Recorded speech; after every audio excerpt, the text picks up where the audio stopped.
প্রিয় দর্শক, আজকে যদি আপনারা আমাদের অল্প একটু সময় দেন তাহলে আপনারা দেখতে পাবেন মিল্টন দাদার শখের বাগান। তাহলে আমরা সরাসরি মিল্টন দাদার কাছে চলে যাব। আচ্ছা দাদা, হ্যাঁ, আপনি বাগান তৈরি করার শখ কখন শুরু করলেন? 10 বছর আগে। দাদা একটু জোরে করবেন দাদা। হ্যাঁ, 10 বছর আগে। 10 বছর আগে শুরু হ্যাঁ। করেছেন না? মানে এর পেছনে কি কোনো বিশেষ কোনো প্রেরণা ছিল অথবা হ্যাঁ। কোনো কারণ ছিল? হ্যাঁ, ছিল স্বপ্ন। স্বপ্ন ছিল। হ্যাঁ, স্বপ্ন ছিল। আচ্ছা, হ্যাঁ দাদা, কি স্বপ্ন ছিল একটু বলবেন? স্বপ্ন ছিল যে গাছ লাগাইবো। হ্যাঁ। এই যে দেখেন, একটা যখন গাছ লাগাইছি, হুম এই যে লাগাইছে আপনার লিচু গাছ, হুম এই যে আছে আপনার সুপারি গাছ, এই যে আছে আপনার বড় বড় মেহগনি গাছ, এই যে ছোট মালটা গাছ আছে, তারপর এদিকে আছে এই যে কাঁঠাল গাছ। আর এই আচ্ছা দাদা, হ্যাঁ আপনি যে যে এখানে বিভিন্ন ধরনের গাছ লাগিয়েছেন, হ্যাঁ এর বিশেষ কোনো কারণ আছে কি? হ্যাঁ, কারণ আছে। গাছগুলো বড় হবে, ফল হবে, ফুল হবে। এইগুলো আমি খাবো 5টা, পাখিতে খাবে 5টা, মানুষ 5টা খাবে। ঠিক আছে, এই জন্যে গাছ আপনার দাদা, আপনার খুব ভালো চিন্তা হ্যাঁ যে আপনি খাবেন, আপনি পাখিদের কথা চিন্তা করতেছেন, মানে প্রকৃতির কথা যে আপনি চিন্তা করতেছেন, এটা শুনে খুব ভালো লাগলো দাদা। তারপর আপনি বলেন। হ্যাঁ, তারপরে আপনার এই যে যেগুলো দেখতেছেন সবই এগুলো নিজে হাতেই লাগাইছি। আচ্ছা আমার মারও স্বপ্ন, আমারও স্বপ্ন, আচ্ছা এইটা বড় হবে দিন আচ্ছা। দিনে। দাদা, আপনার এখানে সব থেকে প্রিয় গাছ কোনটি দাদা? প্রিয় গাছ আমার হলো মালটা। কোনটা, কই একটু দেখাবেন? মালটা গাছে লাগছে, আচ্ছা আচ্ছা আচ্ছা, দেখছেন? দাঁড়ান দাঁড়ান দেখি। হ্যাঁ হ্যাঁ, এই গাছটা কিভাবে লাগিয়েছেন অথবা কিভাবে লাগাতে হয় দর্শকের জন্য একটু বলেন দাদা। এটা আপনি কিভাবে তৈরি করেছেন সেটা একটু বলেন। এইটা প্রথমে কোবাইছি মাটিটা কোবাই, গোমাই সার আছে, গোবর সার, জৈব সার, ওইটা দিচ্ছি, দিয়ে ওখানে বীজ দিচ্ছি। বীজ দিলে গাছটা বড় হইছে। এরপরে আপনার এই যে আছে একটা কাঁঠাল গাছ, হুম, এই কাঁঠাল গাছও লাগাইছি, এটা ওইরকম গোবর সারটার দিয়ে। আচ্ছা আচ্ছা। এই যে দাদা, আপনি এটা কবে থেকে শুরু করলেন? 10 বছর আগে। 10 বছর আগে থেকে শুরু করছেন না? হ্যাঁ আচ্ছা দাদা, আপনি প্রতিদিন হ্যাঁ, আপনি এটার পরিচর্যাটা কিভাবে করেন? ঝাড় দিতে হয়, পাতা ফড়ে ঝাড় দিতে হয়, পরিষ্কার রাখতে হয়। এরপরে যখন দেখালো শুকাই যাবে, একটু ভাব হবে, জল দিতে হবে। মেশিন দেখে, মেশিন চলে, জল দিতে হবে।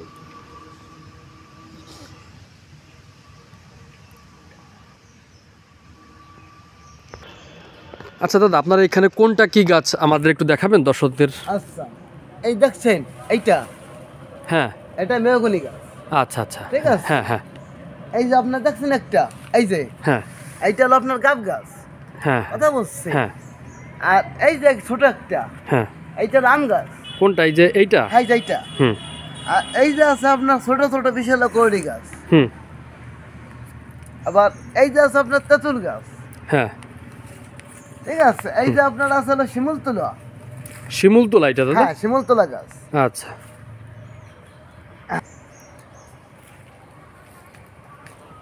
এই যে দেখছেন, হ্যাঁ এই যে হলো বাঁশ গাছ। দাদা, বাঁশ গাছও লাগিয়েছেন এখানে? হ্যাঁ, বাঁশ গাছ। বাঁশ গাছ লাগানোর কারণ কি দাদা এখানে? বাঁশ সব কাজে লাগে।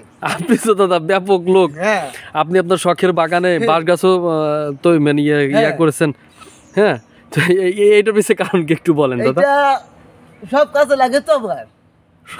হ্যাঁ, সব কাজে যেমন লাগে, জুমাই কুঞ্চি লাগে, হ্যাঁ দুটা খসতে দিতে হয়, বেগুন গাছে, মরিচ গাছে, হ্যাঁ। তখন কাটতে হয়। তো দেখলাম আমার লাগে বলে এটা লাগানো আমার হ্যাঁ হ্যাঁ স্বপ্নের একটু শখের জিনিস। হ্যাঁ হ্যাঁ হ্যাঁ ঠিক আছে। হ্যাঁ। এরপর আপনারা দাদার মুখের হাসি দেখেই বুঝতে পারতেছেন যে দাদা তার নিজের এই বাগান করে কতটা হ্যাপি, এবং সে অনেক খুশির সাথেই আমাদের বলতেছে যে সে কোনভাবে কি করছে না করছে। তার হাসি মুখটা দেখলেই আপনারা বুঝতে পারবেন যে দাদা কতটা হ্যাপি। এই যে হ্যাঁ, তারপর দাদা? হ্যাঁ, এই পাশে আছে, হ্যাঁ, এই যে আছে আপনার একটা বেল গাছ। বেল গাছ, হ্যাঁ হ্যাঁ। এই যে এইদিকে আছে, এই যে আপনার সবরি কলা গাছ। সবরি কলা গাছ না এটা? আচ্ছা। সবরি কলা, কলা তো মনে হয় এখনো ধরে নাই না দাদা? কলা না ধরেন এখনো, আপনি সামনে। আচ্ছা। এই যে দেখছেন এইটা, হ্যাঁ দাদা, এটা আমলকি গাছ। এটা আমলকি গাছও লাগিয়েছেন? সুন্দর সুন্দর সুন্দর। আর তারপর এই দেখছেন এই পাশে, হ্যাঁ হ্যাঁ, এটা হলো রঞ্জি কলা গাছ। এটা কি রুম্বি কলা দাদা? রঞ্জি কলা। হ্যাঁ আর এই দেখছেন এই বড় একটা, হ্যাঁ, হ্যাঁ এটা হলো উড়িয়াম।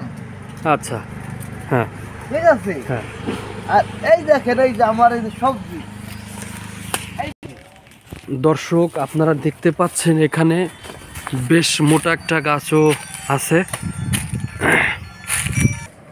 দাদা এই যে যে মোটা যে বড় যে গাছটা, এটা কি গাছ দাদা? এটা হলো আপনার শিশপড়ি গাছ। শীষপুরি গাছ না? হ্যাঁ। আচ্ছা, তার পাশেরটাই যে পাশেরটা হলো মান্দার গাছ। বড়। মান্দার গাছ। হ্যাঁ। আচ্ছা, আর এই যে ছোট একটা আছে অর্জুন গাছ। অর্জুন। হ্যাঁ অর্জুন। তার মানে আপনার এখানে আমলকি গাছও আছে, অর্জুন গাছও আছে। হ্যাঁ। হ্যাঁ এই পাশে আছে, এই যে এই পাশে একটা আছে, হ্যাঁ ওইটা হলো আপনার বট গাছ। হ্যাঁ হ্যাঁ তারপর এই পাশে একটা আছে নোনা ফল গাছ। হ্যাঁ। কোনটা কোনটা কোনটা দেখি? এইটা, এটা কি গাছ দাদা? নোনা ফল। আচ্ছা হ্যাঁ। এই যে এইটা দেখেন, হুম এটা হলো দেবদা গাছ। হুম। শুধু এই গাছ লাগাইনি আমি, আরো গাছ লাগাইছি। এই যে একটা ফুল গাছও লাগাইছি।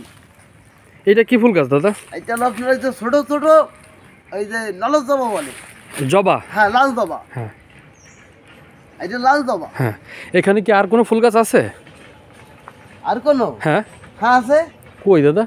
আসেন এই পাশে আসেন। চলেন।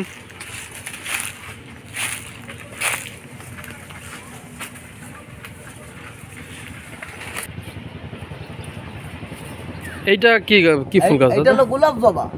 গোলাপ জবা? হ্যাঁ গোলাপ জবা। এটা কবে ফুটতে ফুটতে কতদিন লাগবে আনুমানিক? ফুটতে বেশি সময় লাগবে না, সামনে দেখালো গরমে ফুল ফুটবে। আচ্ছা প্রিয় দর্শক, এখন আপনাদের দেখাবো যে দাদা নিজেও কতটা পরিষ্কার থাকেন এবং তার শখের বাগানটাকেও উনি পরিষ্কার পরিচ্ছন্ন রাখতে পছন্দ করেন। দেখতেই পাচ্ছেন পুরো বাগানটা মানে পরিষ্কার পরিচ্ছন্ন, কিন্তু মানে বিশেষ করে উনি যতটুকু নিয়ে বাগানটা করেছেন। তো দাদার মুখে যতটুকু শুনেছি, দাদা নিজে বলেছেন যে তিনি একদিন পর পর তারা নিজের বাগানটা উনি পরিষ্কার করে রাখেন। দেখতেই পাচ্ছেন দাদা অবশ্য একটু আগেই, আমি আসার একটু আগেই উনি পরিষ্কার করে রেখেছেন জায়গাটা, আজকে আবারও পরিষ্কার করেছেন। তো দাদার কাছে আমাদের সর্বশেষ যে প্রশ্নটা, দাদা আপনি আমাদের এই দর্শকদের জন্য যদি কোনো পরামর্শ অথবা যদি কোনো কিছু বলতে চান, হ্যাঁ একটু বলেন। যদি এরম কেউ বাগান বানাইতে চায় কিংবা তার মনে ইচ্ছুক থাকে, সেই ইচ্ছুকে তাহলে দেখা গেলো সে মাটিটা প্রথমে কোবাইবে। মাটিটা কোবানোর পরে গোবর সার দেবে, আর দেবে পটাশ। পটাশ দিয়া বিচি ফেলাবে। বিচি ফেলালে আস্তে আস্তে গাছ বড় হবে। জল দিতে হবে। জল দিতে ভুল করলে কোনো গাছ হবে না, তাহলে বীজ নষ্ট হয়ে যাবে। দেখা গেল যে এই সমস্ত সব বীজের গাছ জল দিয়ে কষ্ট করে বানাইছে, জল দিয়ে জল না দিয়ে বাঁচবে না। ঠিক আছে দর্শক, তাহলে এই যে ছোট ছোট বেলের চারা আছে, সমস্ত গাছ আছে, এগুলো লাগাইতে হলে পরে বাড়িটা কুবাইতে হবে, সার দিতে হবে, গোবর সার আর পটাশ দিয়ে বিচি ফেলাইতে হবে, আর জল দিতে হবে সপ্তাহে 2 দিন। যদি আপনারা প্রকৃত আনন্দ পেতে চান তাহলে বাগান তৈরি করতে হবে। হ্যাঁ তৈরি করতে হবে, এবং তৈরি না করলে আপনি আনন্দ পাবেন না। এই তার মানে দাদা আসলে বোঝাতে যাচ্ছে যে প্রিয় দর্শক, আপনারা যদি সেই অনুভূতিটা পেতে চান তাহলে প্রকৃতির সাথে মিশতে হবে, হ্যাঁ প্রকৃতির সাথে কথা বলতে হবে, তাহলেই সেই প্রকৃত আনন্দটা খুঁজে পাওয়া যাবে। আপনারাও আপনাদের যদি ফাঁকা কোনো জায়গা থাকে, সেখানে আপনারা সেই পরিত্যক্ত জায়গাটা অথবা ফাঁকা জায়গাটাকে এইভাবে বাগান করতে পারেন। মনে হয় যে আপনারা সেই শান্তিটা, আপনারা ভিতরে যে অনুভূতিটা, শান্তিটা আপনারা পাবেন। প্রিয় দর্শক, আপনাদের সকলকে ধন্যবাদ, ভালো থাকবেন, শুভকামনা।